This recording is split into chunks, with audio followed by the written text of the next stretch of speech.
Kajian kita, bahasan kita pada pagi hari ini menarik. Apa judulnya? Kemarin nanya, Ustazah mau bahas apa? Saya bilang terserah sama jamaah mau bahas apa.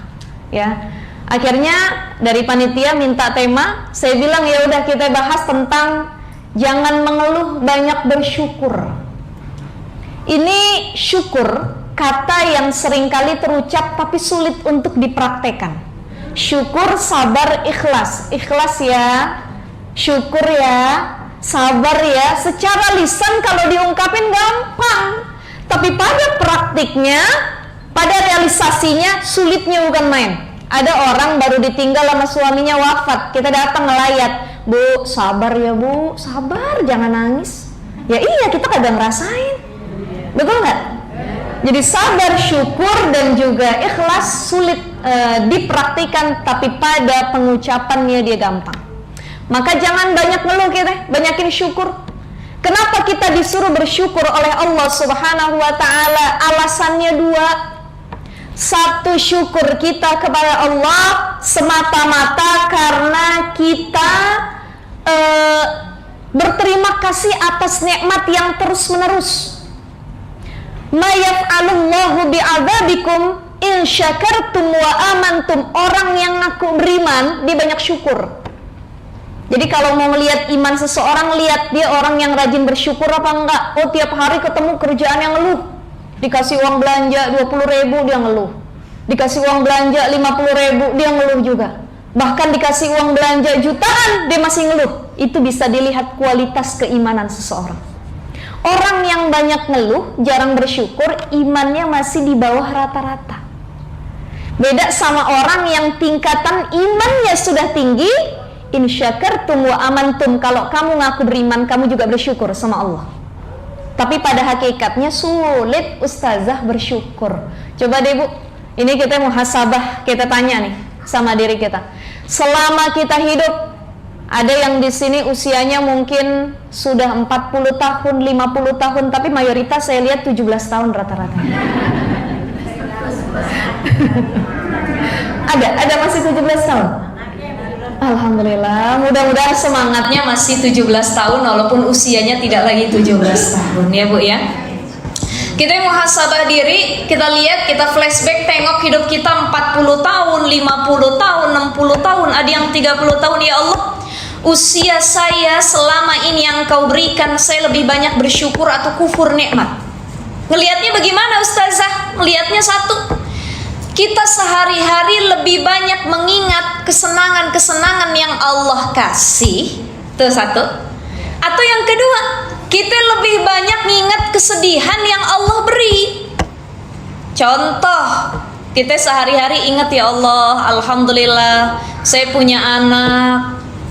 Banyak orang di luar sana yang belum punya anak, dia program sana sini, minta air, minta doa, ketemu guru, kiai, minta didoain, tapi masih belum juga dikasih keturunan. Saya ya Allah dicolek dikit sama laki, alhamdulillah tiap tahun beranak.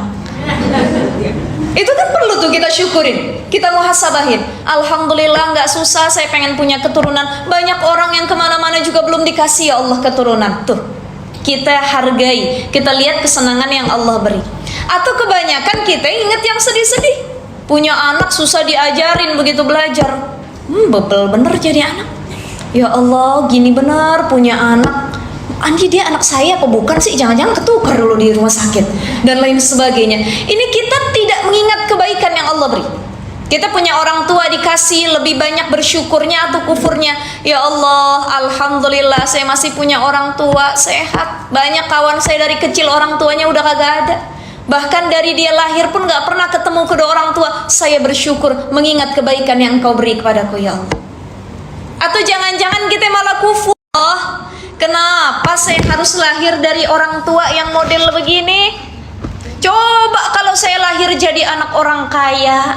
Coba kalau saya lahir dari anak ulama. Coba tuh yang sering kita omongin.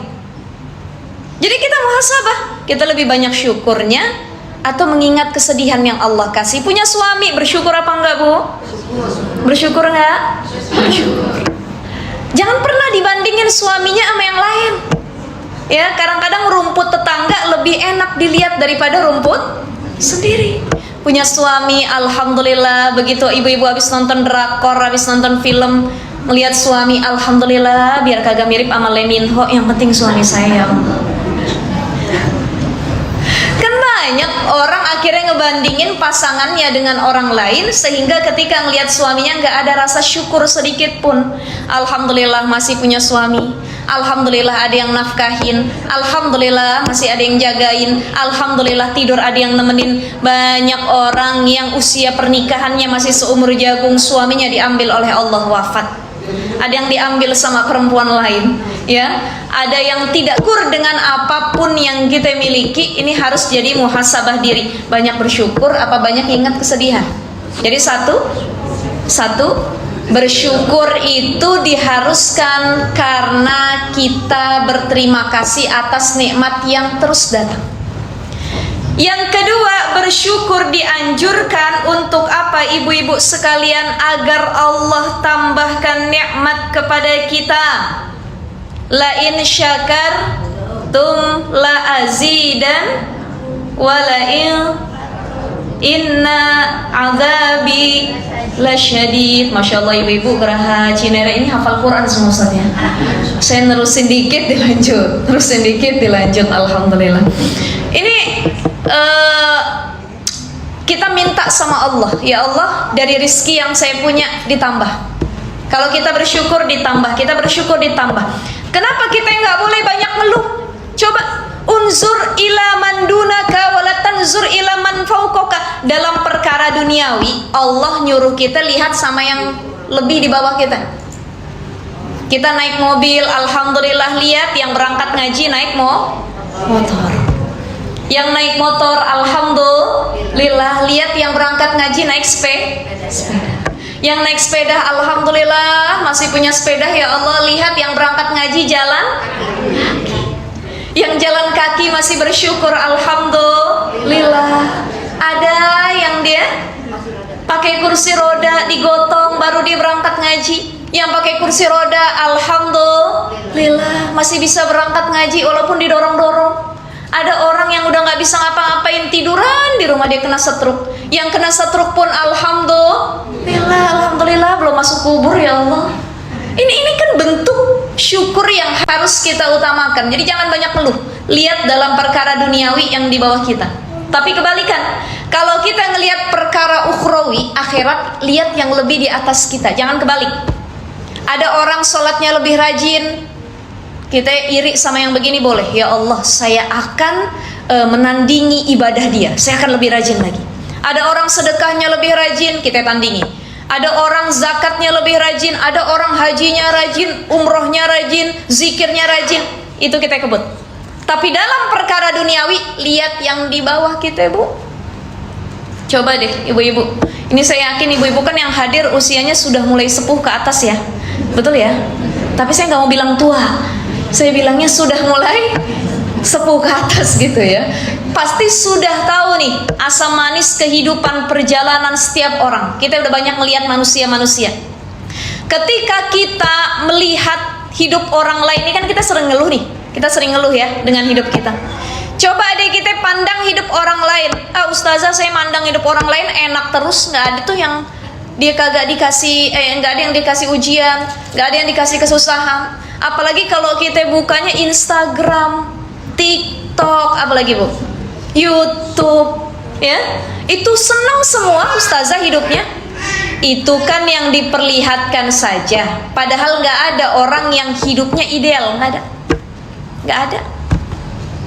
Jadi masing-masing orang ada ketidakidealan dalam kehidupannya, ada ujian. Ada orang rumah tangganya bagus, suami soleh, istri soleha, anak banyak, perekonomian bagus, mertua yang tiap hari gangguin rumah tangganya. Ada nggak? Ada. Mertuanya nyinyir, ikut campur aja. Ada. Mertuanya baik, suami baik, istri baik, anak baik, perekonomian bagus, iparnya yang suka ganggu. Ada. Iparnya bagus, mertuanya bagus, suami istri soleh, soleha, anaknya bagus, ujiannya perekonomian, nggak punya duit, kesusahan masukin anak sekolah, buat makan susah, makan telur diceplok, dibagi 7 dan lain sebagainya. Ada. ekonomi ujiannya. Ada orang ekonomi bagus, suami istri punya gaji, cantik, tampan, soleh, soleha, sempurna kata orang lain. Mertuanya kaya raya, baik hati, iparnya juga luar biasa. Satu Allah kasih ujian, gak punya anak selama hidupnya. Ada. Ada anaknya banyak, soleh, soleha, istrinya soleh, lakinya toleh. Tahu toleh, Bu? Itu kalau kita buka kamus bahasa Arab, toleh itu lawan kata soleh. Soleh artinya baik, tolih artinya durhaka. Ini kebiasaan ibu-ibu kalau gendong cucu, gendong anak, mulutnya suka dicadil-cadilin. Betul apa enggak? Anak toleh, anak toleh, anak toleh, anak toleh. Hati-hati tuh, gara-gara pengen ngikutin anaknya, cucunya cadel, maknanya jadi beda. Solih artinya baik, tolih artinya Bu, ibu, suka begitu nggak? Suka ustazah. Ya, dedek mau mamam apa? Minum tutu katanya. Anak toleh ini, anak toleh. Ibu begitu ke anak doang apa ke suami juga? Suaminya nggak pernah. Pantes lakinya banyak yang cemburu sama anaknya ya. Nah ini hati-hati, kita salah ngomong jadi berubah makna bahasa Arab. Ya, istrinya soliha, lakinya durhaka. Siapa contohnya? Asiyah, istri Fir'aun. Istrinya solihah, taat kepada Allah, suaminya Fir'aun. Sama ustazah, suami saya juga di rumah kayak Fir'aun. Hati-hati, hati-hati ngomong begitu. Kalau suami ibu kayak Fir'aun, yang dikisahkan dalam Al-Quran bukan suaminya Asiyah tapi suami ibu. Ya, artinya apa? Seburuk-buruknya laki kita nggak sampai kayak Fir'aun. Karena Fir'aun yang dikisahkan dalam Al-Quran, suami Asiyah tersebut adalah seorang yang bukan hanya durhaka tapi juga ngaku Tuhan. Tuh, ya makanya kita udah semua punya ujian masing-masing. Ada suaminya soleh, istrinya yang durhaka. Siapa kisahnya? Ada model keluarga yang dikisahkan dalam Al-Quran. Daraballahu masalan lilladina kafaru mra'ata Nuh wa mra'ata Lut. Istrinya Nabi Nuh, istrinya Nabi Lut. Suaminya Nabi, suaminya soleh, istrinya durhaka. Apa kata Nabi Nuh? Ayo istriku, anakku masuk ke dalam kapal yang aku buat. Tapi istrinya gak mau, lebih milih omongan orang lain. Dia gak percaya sama Allah, dia gak percaya sama lakinya. Dah, durhaka dia kepada Allah. Begitupun Nabi Lut, dulu rame kasus LGBT, sebenarnya udah dari dulu. Itu kaum Sadum ya. Itu yang sekarang jadi laut mati. Jadi konon di bawahnya itu dulu kaum Sadum yang ditenggelamkan. Itu kaumnya Nabi Lut alaihi salam. Salah satu yang khianat sama Nabi Lut adalah bininya sendiri. Jadi waktu itu datang malaikat nyamar datang. Karena di kampungnya Nabi Lut waktu itu semua suka sesama jenis. Jadi laki-laki pun sukanya sama laki-laki, perempuan sukanya sama perempuan. Maka setiap ada laki-laki ganteng yang datang ke kampung tersebut, itu jadi rebutan. Ini siapa yang milikin? Ini jadi mangsanya siapa dan lain sebagainya. Satu ketika malaikat datang nyamar jadi laki-laki tampan. Ke Jibril datang jadi laki-laki tampan. Kata Nabi Lut bilang sama istri dan anak-anaknya, jangan ada yang bilang aku punya tamu, apalagi laki-laki tampan. Ini datang satu kampung nanti pengen minta laki-laki ini. Padahal Nabi Lut pun tahu ini malaikat, ya, cuman nyamar. Diujilah istrinya saat itu, dia khianat atau setia. Ternyata istrinya ngasih tahu orang kampung, wahai orang-orang kampung, wahai para umat yang ada di sini, ada tamu ganteng datang ke rumah saya. Udah buruan lagi, rebutin dah pada. Berangkatlah itu laki-laki yang ada di kaum Sadum itu. Mereka lari semua memperebutkan malaikat yang nyamar jadi laki-laki. La ilaha illallah Muhammadur Rasulullah. Ini makanya sampai zaman sekarang banyak, Bu, saya ngelihat anak sekarang, ya Allah, miris. Ini kasus LGBT sudah tinggi. di platform media sosial manapun, mau TikTok, YouTube, Facebook, Instagram, itu sudah tidak malu memperlihatkan bagaimana penyakit yang mereka derita. Karena penyakit itu, suka sesama jenis itu penyakit, itu kudu diobati. Bahkan kata ulama yang lain mengatakan salah satu cara ngobatin orang yang kena penyakit demikian adalah dengan mengajak dia ke ujung jurang, didorong tuh dari ujung jurang itu, baru hilang penyakitnya. Karena ini nular. Makanya sekarang kita pulang sama anak, kita tanya, nak, kamu masih suka nggak sama perempuan? Nak, kamu masih suka nggak sama laki-laki? Diajak komunikasi. Jangan sampai diam dia ngerubah kelamin. Diam dia suka sama sesama jenis. Ini kisah suaminya soleh, istrinya durhaka, Nabi Lut dan Nabi Nuh. Ada yang ujiannya keturunannya lama. Siapa bu? Ibrahim sama Siti Saroh. Tuh Ibrahim baru punya anak di usia 80 tahun ke atas. Ada orang berumah tangga 5, 10, 15 tahun dia udah ngeluh. Dia udah mau pisah sama istrinya. Allah nggak baik sama kita, Allah nggak cinta sama kita, Allah nggak ngasih keturunan sama kita. Dia ngeluh, nggak bersyukur dia sama Allah. Ibrahim sama Siti Saroh dikasih anak lama. Rabbi habli minas solihin. Atau lihat Nabi Zakaria yang dikasih anak lama, Rabbi habli min ladunka zurriyatan thayyibah innaka sami'ud du'a. Doa mereka lanjut sama Allah. Jadi kok kita banyak ngeluh, padahal para nabi diujinya lebih parah, bu? Betul nggak, bu? Bu, kita mah ujiannya masih kecil, betul? Itu para nabi ujiannya lebih besar lagi. Makanya untuk melihat kita udah bersyukur atau lebih banyak ngeluh, coba lihat kisah orang-orang solih terdahulu. Siapa yang diuji Allah dengan berat sekali? Ada Nabi Ayub alaihi salam. Dia ternaknya mati, semuanya habis, bangkrut, istrinya semua meninggalkan, anak-anaknya mati, tapi satu yang nemenin, Siti Rahmah, bininya yang paling setia.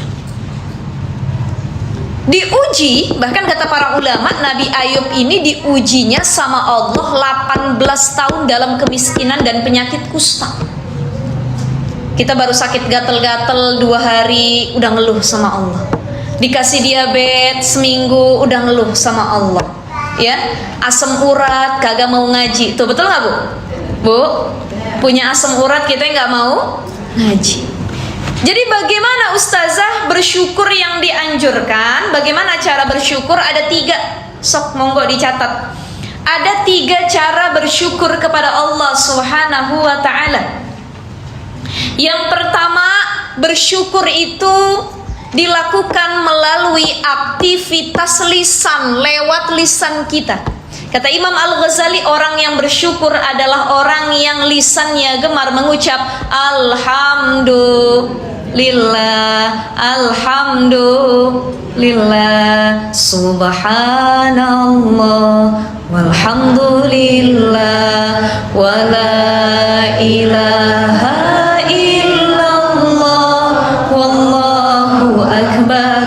wala haula wala quwata illa billahil aliyil azim. Alhamdulillah ya Allah, segini mah udah puguh ya Allah. Alhamdulillah, alhamdulillah.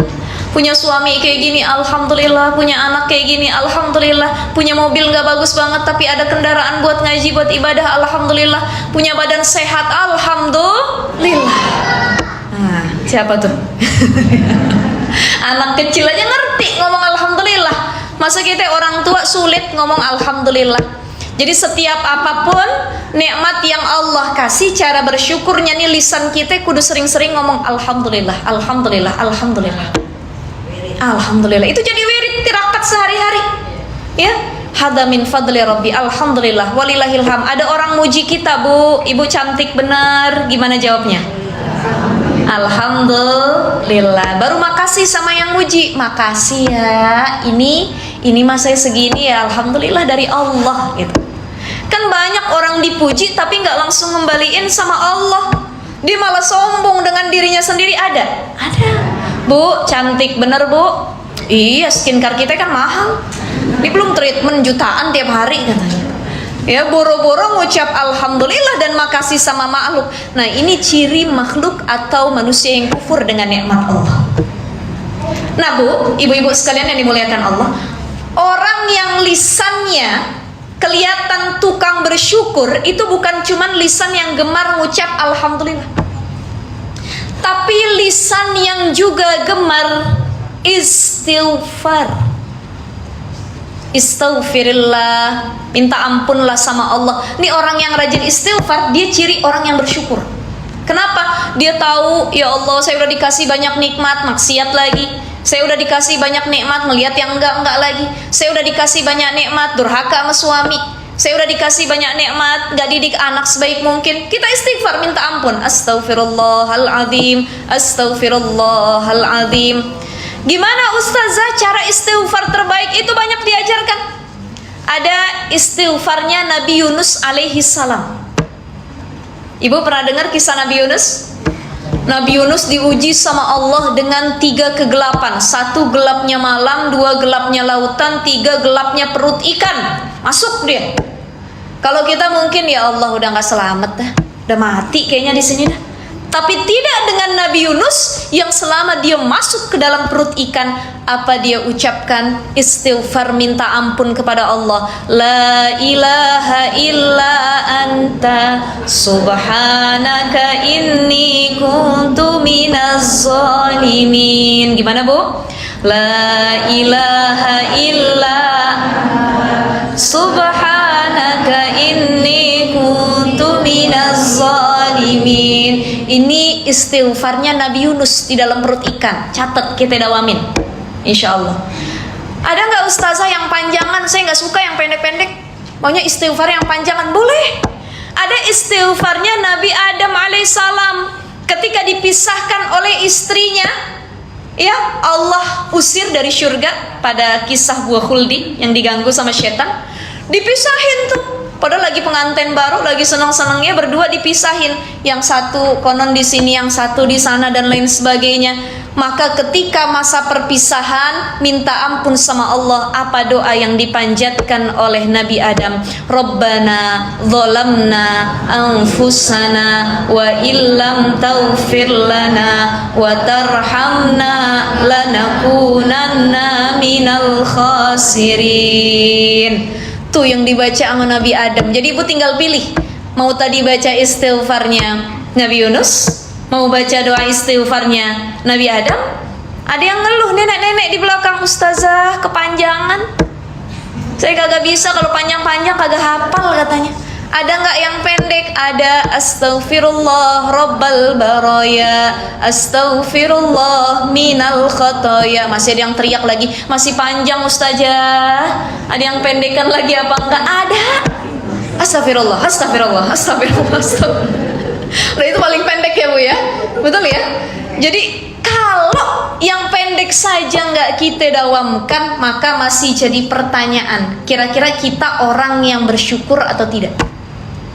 Jadi orang yang bersyukur secara lisan, satu, lisannya gemar mengucap alhamdulillah. Yang kedua, lisannya gemar beristighfar, minta ampun sama Allah. Yang ketiga, lisannya gemar memaafkan kesalahan orang lain dan meminta ampunan kepada orang lain ataupun Allah Subhanahu wa taala. Jadi orang yang bersyukur itu nggak malu minta maaf sama orang lain. Kita gibahin orang, datang sama yang kita gibahin, Bu maaf ya Bu, saya kemarin dengar-dengar kata ibu begini, saya ikut ngomongin, maafin ya Bu ya. Bu, kita suka minta maaf nggak sama yang kita gibahin? Enggak ustazah, takut saya minta maaf ya, betul ya. Kadang-kadang kita lagi gibahin orang, yang digibahin datang. Kenapa itu? Betul nggak Bu? Betul ya? Ini lagi asik-asiknya, si ibu ini katanya begini. Iya, tiba-tiba yang lagi diomongin datang di belakang kita, langsung ganti topik. Ngaji kita temanya apa? Itu pinternya ibu-ibu kalau lagi gibahin orang lain ya. Tapi insya Allah jamaah majelis ummahat di Geraha Cinere nggak ada yang ahli gibah, nggak ada yang tukang nyinyirin orang. Ya Allah ustazah, saya gimana mau gibahin orang, diri saya aja banyak aibnya ya. Kadang-kadang kita Bu, ini ada debu masuk ke mata orang lain kelihatan sama kita, betul nggak? Debu nih masuk ke mata orang lain, debu tuh masuk ke mata orang lain kelihatan. tapi ada semut masuk ke mata kita, ada nyamuk masuk ke mata kita. Kadang-kadang kita nggak sadar. Artinya apa? Membicarakan aib orang lain ternyata lebih renyah daripada mengintrospeksi aib yang ada dalam diri kita sendiri. Betul nggak Bu? Dan insya Allah mudah-mudahan nggak ada yang gibah lagi habis ini ya Bu ya. Amin ya Rabbal Alamin. Jadi itu aktivitas lisan. Cara bersyukurnya lewat lisan. Alhamdulillah, astagfirullahaladzim, minta ampun sama Allah, minta ampun dan minta maaf sama manusia yang pernah kita sakiti. Yang kedua, cara bersyukur yang diajarkan oleh para nabi, para ulama, orang-orang solih itu apa? Dengan aktivitas hati. Kalau tadi aktivitas lisan, lisannya astagfirullahaladzim, alhamdulillah, alhamdulillah, alhamdulillah. Ini dengan aktivitas hati. Bagaimana ketika dia bersyukur, hatinya tuh senang, ikhlas, ridho. Tuh ciri orang bersyukur, lihatnya dari hati. Saya ikhlas ya Allah, biarpun pendapatan suami saya cuma segini, ikhlas, saya nggak ngeluh ya Allah. Saya ridha ya Allah dengan jalan hidup takdir yang saya jalani. Saya ridha ya Allah. Saya senang ya Allah, senang.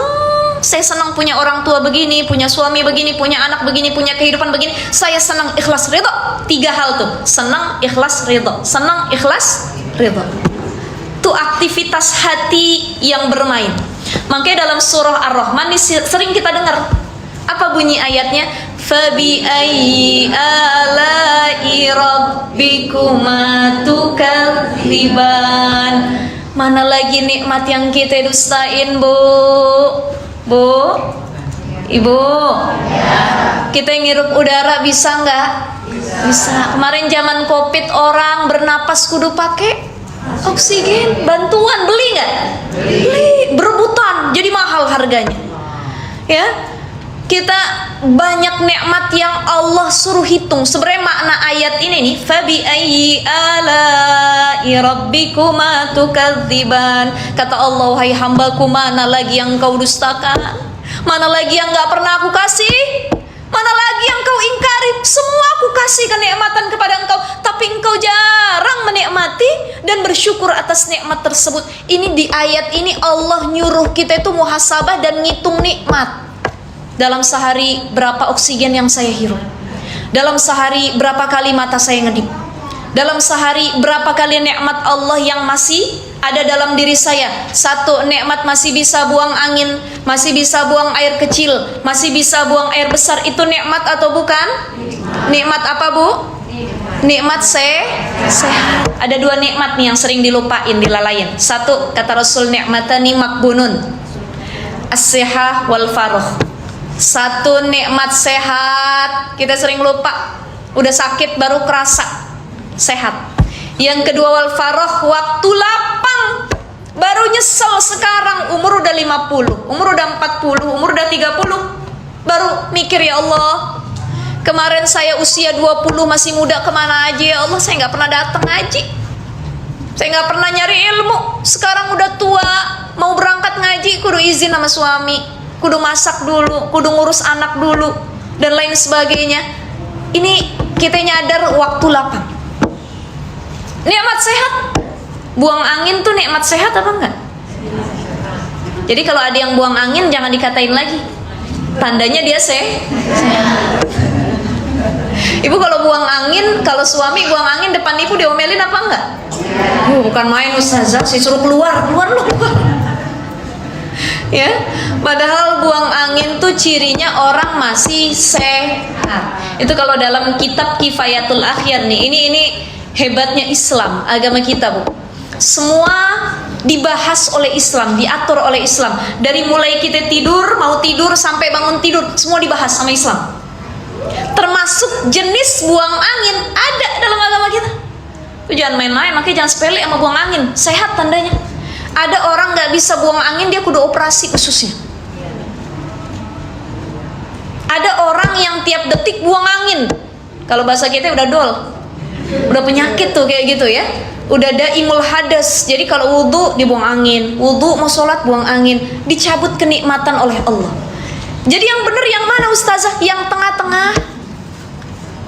Gak buang sakit, Dibuang terus juga tandanya udah sakit, ya. Jadi kalau dalam kitab Kifayatul Akhyar itu disebutkan tuh dalam kitab fikih, buang angin itu terbagi dua jenis. Ada buang angin yang ada suaranya, ada baunya. Ada suaranya tapi nggak ada baunya. Itu namanya durroh. Ibu lagi nyocokin nih, benar nggak begitu ya bunyinya? Durroh, suaranya kencang tapi baunya kagak ada. Yang sering begitu suami apa istri? Suami. Nyalahin aja tuh suami, katanya sering. Ada model yang kedua, buang angin yang bunyinya kagak ada tapi baunya masya Allah. Ini lebih mengerikan nih kalau dia udah keluar nih, ya, lagi ngaji di majelis taklim, nggak ada suaranya, tapi baunya, la ilaha illallah. Siapa yang buang angin? Siapa yang buang angin? Itu jadi pertengkaran di satu majelis gara-gara bau tersebut. Ini yang sering begini suami apa istri? Gimana ya ustazah? Saya dua-duanya sering juga. Ya, itu dari jenis buang angin saja ada dalam pembahasan agama kita. Artinya apa? Buang angin tuh nikmat dari Allah. Buang air kecil nikmat dari Allah. Ada orang nggak bisa kencing, kencingnya batu, dioperasi. Ada orang sudah tua. Kalau ibu-ibu di sini nggak ada yang tua ya, insya Allah. Sudah tua, usia lanjut, dia kena penyakit B12. Batuk, bengek, budek, buta, beser. Ada penyakit nggak? Penyakit. Jadi semua nikmat yang terkecil nih patut kita muhasabahi, kita syukuri. Alhamdulillah ya Allah. Nangis kita tiap malam, alhamdulillah ya Allah masih dikasih sehat. Jadi nggak ada nikmat yang paling luar biasa Bu kecuali nikmat sehat, betul nggak Bu? Ibu sebanyak apapun duit ibu di deposit, sebanyak apapun properti kita, tanah kita di mana-mana, tapi kalau kita sakit, nikmat apa enggak? Ibu ngumpulin perhiasan sampai berkilo-kilo, itu berlian, emas, perak, tiba-tiba mati, meninggal. Yang nikmatin siapa perhiasannya? Bini kedua. Jadi hati-hati, kita punya nikmat disyukurin, kemudian apa? Difikirin, ya Allah, nikmat yang saya punya harus saya gunakan untuk apa? Tuh. Jangan sampai hanya untuk egois diri kita sendiri, ya. Jadi itu satu tadi aktivitas lisan, yang kedua aktivitas hati. Kita disuruh oleh Allah menghayati ayat tadi, fabi ayyi ala'i rabbikuma tukadziban, fabi ayyi ala'i rabbikuma tukadziban. Tuh hati kita syukur, sabar, ikhlas. Aktivitas yang kedua. Yang ketiga, cara bersyukur adalah dengan aktivitas fisik. Jadi bersyukurnya melalui aktivitas fisik, ibadah yang ditingkatkan, ya, akhlak yang diperbaiki, kemudian punya nikmat kita berbagi kepada yang lain. Ada bersyukur, ada syukuran. Beda apa enggak Bu? Beda apa enggak? Ada bersyukur, ada syukuran. Bedanya di mana?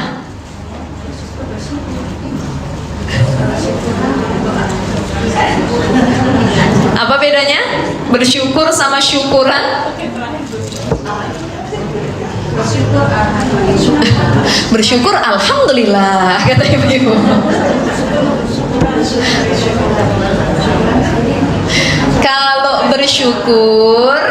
Kalau bersyukur adalah bukti kita berterima kasih kepada Allah Subhanahu. Tapi kalau syukuran ngajak orang lain untuk sama-sama menikmati nikmat yang kita punya. Kita manggil yatim, kita manggil tetangga, saudara, syukuran. Kenapa? Alhamdulillah saya baru pulang haji, mau syukuran, bagi-bagi rezeki, bagi-bagi sedekah, itu namanya syukur. Makanya dalam Al-Quran disebutkan wa amma bi ni'mati rabbika fahaddits. Itu aktivitas fisik kita. Cara bersyukur kita melalui aktivitas fisik adalah dengan sering menyebut nikmatmu. dengan mengajak orang lain untuk merasakan nikmat yang kamu miliki. Punya uang banyak dipakai sedekah, punya rumah bagus dipakai buat ngaji, punya kendaraan bagus dipakai buat ibadah. Jadi apapun yang kita miliki, aktivitas fisiknya, cara bersyukurnya yaitu dengan menggunakan nikmat tersebut untuk beribadah kepada Allah Subhanahu wa taala. Ibu punya baju bagus dipakai buat kondangan apa buat ngaji? Kondangan, Ustazah. Kondangan baju saya lebih mahal. Ya belum yang ada payet-payetnya, ada berliannya dan lain sebagainya. Kalau ngaji mah saya yang murah-murah aja katanya.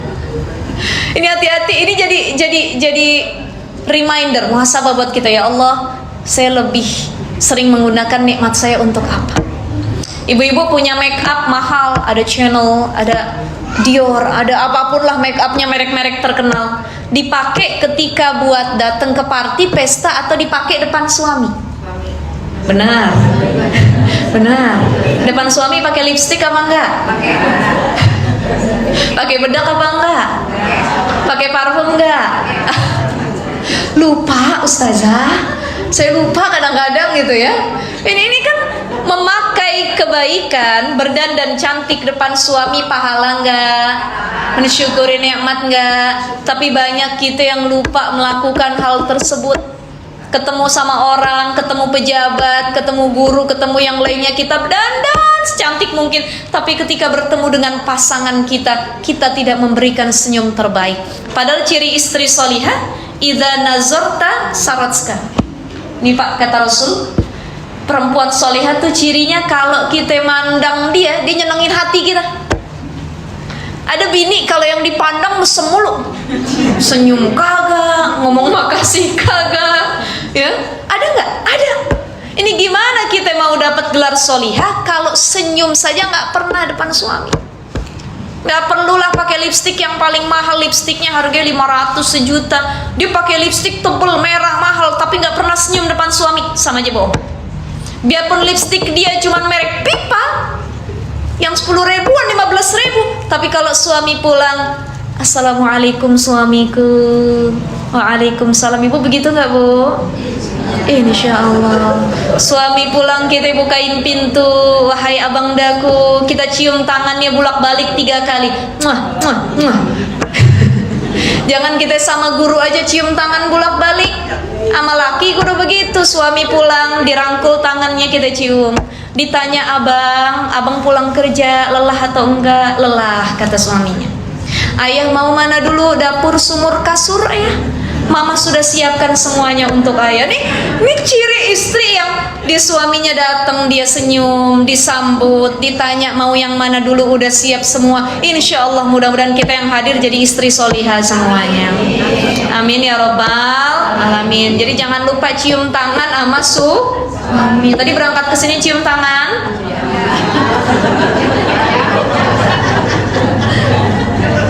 Lupa Ustazah. Tadi berangkat ke sini izin sama suami, izin tapi kagak cium tangan Ustazah. Ayah berangkat ya katanya. Iya kata suaminya.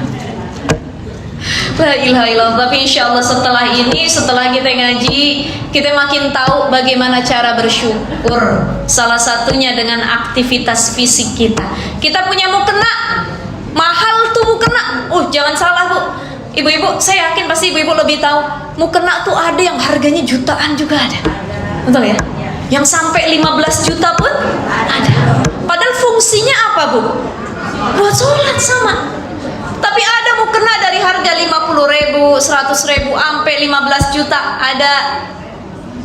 Ibu-ibu sekalian yang dimuliakan Allah Subhanahu Wa Taala, Allah nggak mandang seberapa mahal mukena kita, enggak. Yang Allah pandang itu yang disuruh. Ini dalam Al-Quran. Mari kita lihat ayat dalam Al-Quran. Khudhu zinatakum inda kulli masjid. Wahai orang-orang beriman, kalau kamu masuk ke dalam masjid, kalau kamu pengen ibadah, kamu pengen sholat, pakai pakaian terbaik. Terbaik ini maknanya bukan termahal, bukan termewah, terglamor dan lain sebagainya, tidak. Tapi terbaik adalah pakaian yang paling pantas di hadapan Tuhanmu dan sama manusia. Pakaian yang menutup auratmu dengan sebaik mungkin, dan pakaian tersuci untuk digunakan sholat, Bu. Jadi bukan yang paling. Kadang-kadang kita terawih sama Idul Fitri, Idul Adha, ini sholat bareng-bareng nih ketemu, ya. Ini dia lisan. Kalau perempuan di mana biasanya terawih? Di belakang, ya. Banyak orang ketika ibadah berjamaah hatinya nggak khusyuk. Kenapa? Karena di hatinya lagi mikirin mau kena orang beli di mana. Betul? Benar. Sholat Idul Fitri ngelihat tengok celinguk kanan kiri depan, yang satu warna pink, yang satu hijau, yang depan hitam putih, yang belakang modelnya begini dan lain sebagainya, sampai kita takbir ngikut imam Allahu Akbar, dalam hati berpikir itu mau kena payatnya cakep bener, di Shopee, Lazada, ke Tanah Abang belinya ya, habis ini mau dicari dah katanya. Ya, ini hati-hati nggak bikin kita khusyuk, karena yang disuruh bukan yang termewah apa termahal, tapi terbaik di sisi Allah dan yang paling suci untuk ibadah. Ya, maka pakai mukena yang paling bagus, paling suci, bukan paling mewah, paling bagus. Ya Bu ya, Bu, kita kadang-kadang mukena 1 juta dipakai setahun sekali, Idul Fitri doang kan. Di rumah yang kita pakai udah cetian, udah robek-robek. Hati-hati, sholat kita berkomunikasi ketemu sama Allah Subhanahu Wa Taala, maka yang harus digunakan adalah pakaian terbaik kita. Saya ingat Bu, satu kisah ini tentang Rasul. Kita punya Nabi luar biasa, Nabi Muhammad Sallallahu Alaihi. Indah nggak namanya? Indah. Ini kota Depok yang paling terkenal, banyak ngaku Nabi. Kota yang ulamanya banyak, ustadznya banyak, nabinya banyak. Ini kota Depok. Tapi insya Allah daerah Geraha Cinere nggak ada yang ngaku Nabi ya Bu ya? Nggak. Padahal sudah jelas dikatakan khatamun Nabi, Nabi Muhammad adalah penutup dari para Nabi. Kenapa anak Nabi yang laki nggak ada yang hidup, semua wafat Bu?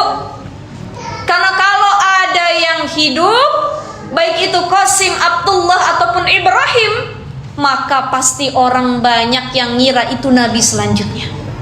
Makanya ketetapan Allah, anak Nabi laki-laki nggak ada yang hidup. Itu ada anak yang hidup, Fatimah sampai punya anak cucu pun dikultuskan oleh golongan tertentu. Gimana kalau anak laki-lakinya hidup, mungkin disangka Nabi selanjutnya. Jadi kalau ada orang yang ngaku Nabi, yang ada yang percaya, biarpun itu orang Depok ya Bu ya. Orang Depok ngaku Nabi, dapat wahyu di Limo katanya. La ilaha illallah Muhammadur Rasulullah. Ini hati-hati nih, Depok gudangnya, sarangnya. Dulu ada yang ngaku malaikat Jibril, namanya Lia. Dan udah wafat ya itu ya Bu ya. Ada nggak pengikutnya? Ada. Jadi Indonesia ini adalah tempat yang pasarnya paling laku. Orang jualan apapun laku, jualan baju laku, makanan laku, dijualan jadi malaikat Jibril ngaku. Untung nggak ada yang ngaku malaikat Israel. Nggak bisa tidur kita tiap malam Bu. Ya, ada tetangga kita ngaku malaikat Israel. Ngeri, saya ini kapan dicabut nyawa nih dan lain sebagainya. Ini nggak ada. Ya ada terakhir tuh. Waktu itu saya diceritain ada yang ngaku Nabi orang Depok ya, namanya Tugimin ya Be. Beda sama Nabi kita, namanya aja sudah berwibawa, Nabi Muhammad Sallallahu Alaihi. Kita kalau dengar kata Nabi Muhammad, Allahumma sholli wa sallim wa barik alaihi. Allah, tenang hati kita dengar kata Nabi Muhammad, namanya aja udah bagus bener. Ya, sallallahu ala Muhammad sallallahu alaihi wasallam, sallallahu ala Muhammad sallallahu alaihi wasallam. Masya Allah, tenang nggak Bu? Coba kalau Nabi kita tadi Tugimin, sallallahu ala Tugimin. Nggak enak bener kedengeran di mik-mik masjid tuh ya. Jadi alhamdulillah ini udah paling benar khatamun Nabi, Nabi Muhammad. Bukan hanya namanya yang kalau kita dengar tenang hati kita, tapi ngedengar kisahnya, sirahnya, akhlaknya, ini bikin kita kadang-kadang geleng-geleng malu sama Allah. Kenapa? Segitu luar biasanya kita punya Nabi Bu.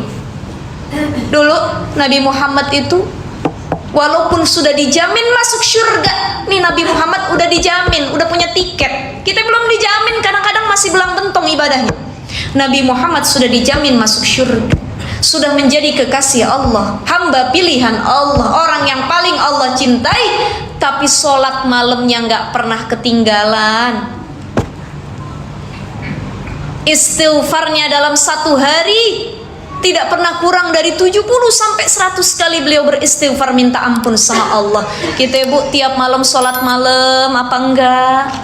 Saya bangun malam ustazah cuman buang air kecil, kadang-kadang nyala alarm 3, alarm suami, alarm istri, alarm anak, tapi kagak ada yang bangun, dimatiin lagi itu alarmnya. Beda sama Nabi kita Muhammad sallallahu alaihi wasallam, yang beliau udah dijamin masuk surga, Nabi nih, tapi tiap malam beliau sholat malam. Pernah satu malam ini saksinya langsung Sayyidah Aisyah, istrinya Nabi, ya, istrinya Nabi yang cerdasnya bukan main, pinternya bukan main, solihahnya bukan main. Satu ketika Rasul ini lagi dapat gilirannya di kediaman Aisyah. Kan Rasul istrinya ada beberapa ya. Jadi ada kosong pembagian tuh. Kalau orang poligami kan ada pembagian ya. Ibu-ibu kalau udah dengar kata poligami langsung ya, itu Rasul, itu beda lah kisah poligami Rasul dengan orang-orang zaman sekarang, beda ya.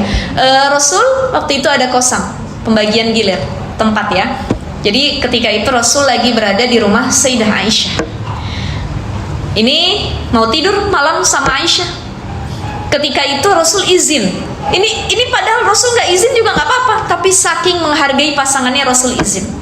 Ya Humairah, wahai istriku, aku boleh nggak malam ini aku nggak bisa tidur bareng sama engkau? Kenapa wahai Rasulullah SAW? Malam ini aku pengen tahajud, pengen sholat malam. Aisyah bilang, wahai Rasulullah Sallallahu Alaihi Wasallam, engkau nggak perlu izin kalau pengen sholat malam, bangun aja wahai Rasul. Silahkan, ngapain izin sama aku? Engkau kan Nabiullah katanya. Enggak, aku pengen engkau ridho, kata Rasul. Karena sholat malamnya Rasul ini beda sama kita. Kita cuma 2 rakaat, 4 rakaat kelar. Iya, betul ya? Maka kita nggak izin sama suami kita, bang, izin ya bang, tahajud 2 rakaat. Ya karena cuma sebentar. Beda sama Rasul. Rasul izin, ya, Rasul izin ketika itu sama Aisyah, silahkan kata Aisyah, wahai Rasul, untuk melakukan sholat malam tahajud tersebut, ya, mendekatkan diri kepada Allah. Kata Aisyah mengisahkan, bercerita, ketika itu aku mau tidur, Rasul habis wudhu, bangun beliau sholat malam. Aku bangun nih, tidurnya nggak nyenyak, ngelirik dikit ngeliat Rasul masih sholat malam. Tidur lagi saking ngantuknya, kata Aisyah. Lama aku tidur, ketika itu aku kebangun, aku masih menyaksikan Rasul sholat malam. Diteruskannya lagi tidur, aduh masih malam, kata Aisyah. Sampai waktu yang begitu lama, Aisyah bangun, pun Aisyah masih mendapati Rasul melaksanakan sholat malam. Bangun Aisyah, nanya sama Rasul, ya Rasulullah Sallallahu Alaihi Wasallam, kenapa begitu lama dan banyaknya engkau beribadah semalaman wahai Rasul? Engkau kan Nabiullah, engkau kan kekasih Allah, gak usah sebanyak itu.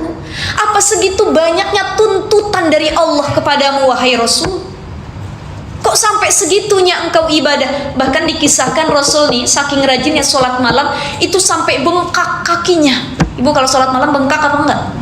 Bengkak ustazah gara-gara asam urat, sih mau sujud susah katanya, rematik kambuh dan lain sebagainya. Rasul kakinya bengkak menurut para ulama bukan karena penyakit tadi, asam urat, ya, kemudian pengapuran, apalagi itu rematik, bukan gara-gara itu. Tapi kata para ulama, bengkaknya Rasul itu dimaknai karena beban Rasul banyak, beban menanggung para umatnya. Makanya sampai bengkak Rasul sholat malam itu. Jadi kalau ibu mau coba nih sholat malam sampai ratusan rakaat misalkan semalaman, itu insya Allah nggak bengkak, nggak, karena beda sama bengkaknya Rasul. Bengkak tetap, tapi karena penyakit kalau kita. Kalau Rasul karena begitu banyak beban yang Rasul tanggung di pundaknya, sampai bengkak kakinya. Ketika itu Aisyah nanya, wahai Rasulullah Sallallahu Alaihi Wasallam, Allahumma sholli wa sallim wa barik, bukankah engkau sudah dijamin masuk surga, sudah diampuni dosamu yang telah lalu dan yang akan datang. Apalagi yang kau khawatirkan sampai segitunya sholat malam, wahai Rasul? Apa jawaban dari Rasul, ibu-ibu sekalian yang dimuliakan oleh Allah Subhanahu wa taala? Rasul bilang begini, afala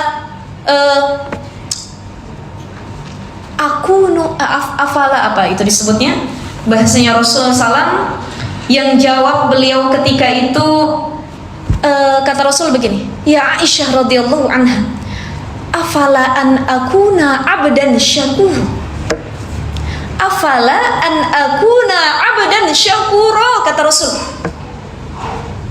Aku nih melakukan ini bukan karena aku udah dijamin masuk surga, tapi semata-mata aku pengen jadi hamba yang bersyukur, tuh Rasul. Afala anakuna abdan syakur, bukannya nggak salah ya aku pengen jadi hamba yang bersyukur, karena nikmat Allah tuh buatku banyak banget. Aku diangkat jadi nabi, diangkat jadi rasul, dijamin surga, diberi kebaikan oleh Allah. Masa aku nggak boleh jadi hamba yang bersyukur dengan ibadah sebanyak mungkin? Tuh Rasul. Kita yang bukan rasul, bukan nabi, bukan ulama, bukan wali, bukan orang solih, tapi masih menunda-nunda ibadah kita. Mana bukti kalau kita bersyukur sama Allah? Makanya aktivitas fisik yang bisa kita buktikan kalau kita orang yang bersyukur dengan meningkatkan ibadah sebaik mungkin kepada Allah Subhanahu wa ta'ala. Alhamdulillahirabbil alamin, karena sudah jam 11 saya nggak panjang lebar. Kalau ada sesi tanya jawab monggo silahkan. Tapi tadi kesimpulannya, kita harus sering muhasabah diri. Sehari-hari lebih banyak ngeluh apa bersyukur? Lebih banyak membandingkan kebaikan dari Allah atau kesedihan dari Allah? Lebih banyak melihat kehidupan kita dengan nikmat yang Allah berikan atau melihat kenikmatan orang lain?